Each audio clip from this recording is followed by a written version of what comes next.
Hello, Medivians. We're kicking off the second episode of Medivia News with some blasting news coming from Eldrin, one of the Medivian devs.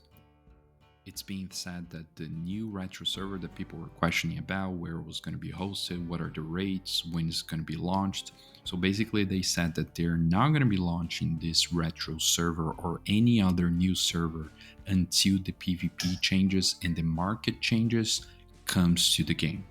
So this is very exciting. That means that the next big updates will be regarding the markets and PvP changes, which will completely change the whole dynamic of a new server in Medivia Online. It's possible that they're going to time this new launch of those two functionalities, the PvP and the marketplace, with a new server straight after, so we capitalizes on it, gets more people, gets a new community involved that is market focused, and this would completely change the dynamic of Medivia and how it's played. So I'm very excited how those changes affect the game and what are the next updates from the Medivian devs and timelines on this. In another piece of news, some long-awaited functionality requested by the Medivian community is regarding the gold pouch. So now the gold pouch from next patch will be account wide. So initially that's been promised for a long time, and Medivian staff acknowledged that this should be prioritized. So Eldrin just recently posted that by next patch this new change will be deployed to the game. Basically, the new pouch will be account wide and you can use in any character in any server. Now, if you are like me and you bought two pouches, one in Legacy, one in Serenity, two different characters, of course, then that means that you will not be refunded 50 Medivia coins, which is what initially costed for this additional acquisition. Understandable. I mean, it's hard to be giving Medivian coins back, so completely understandable move. And at least that if you have two active pouches at the same time running, the duration of that will be added one with another, so you have one pouch account wide with both durations summed. So long awaited functionality, very excited, and this at least will allow more flexibility when you want to start a second character or you want to start a new server and you already have an ongoing gold pouch on your main character. Great news there. Now, this is something really cool that they are adding, and raise your hands if you haven't sold yet an attributed item to the NPC and then you realize, oh shit, there goes my item. I've done that with the fully attributed boots of haste. I mean, they're not worth too much anyhow, but some people do that if they're selling the same type of item for Ziad, for example, and they forget to use the ignore attributed items. However, myself, I leave that always on flag just because I'm always selling items with 1-2 attributes that I drop on my hunts that are worthless. I'm not going to be selling them in the markets. With that, you can see there on the video that they added this buyback functionality. So as long as you don't close the module, you will be able to buy back any item that you sold to the NPC on that interaction. That works with attributed items, that works with any sort of items. So this is a really good functionality that they are going to be finally deploying into the game in the next patch as well. It seems based on the test server that was recently published and closed on the same day. In another piece of news, they're going to be remaking the famous Nightbane swords. Now, this sword is great for knights that are looking to block high-level monsters just because it has a 5% parry attribute, which is 1% more than the swords of Primordial Fire. Also 2% more than the Vampiric swords or even the Magic swords, which both have 3%. So this is a great sword, and they were also going to be redesigning the sprites. So as you can see there, the first one on the left is the actual current sprites. Saffron was suggesting a couple sprite ideas to the community. Of course, Saffron will decide by his own which ones to use, but I think people chose the option in the middle there without the animation because it might be too distraction. Although, however, I prefer the animated one. It looks pretty awesome. And another changes, as you can see there, there's some accepted feedback they're going to be deploying on the next patch.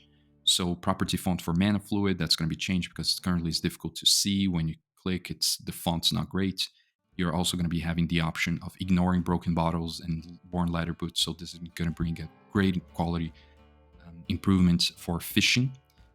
Also, the dummy scroll will always attack whoever casted the scroll, which is something that the community has been asking for because sometimes people log off and then when they come back they have to inasho, and some people might complain, hey, why you're getting my shield, and they don't realize that the scroll is actually yours. That happened to me a lot. Now at least it's always going to attack the summoner first and the other people when the summoner is not around. Another big change is that the Aphotes dungeon, as part of the Explorers Guild, when you get out of that Blood Dreams portal, can't recall exactly now, you normally get a debuff for about an hour, if I'm not mistaken, which is quite long. You get minus 10% skills, you get some damage over time.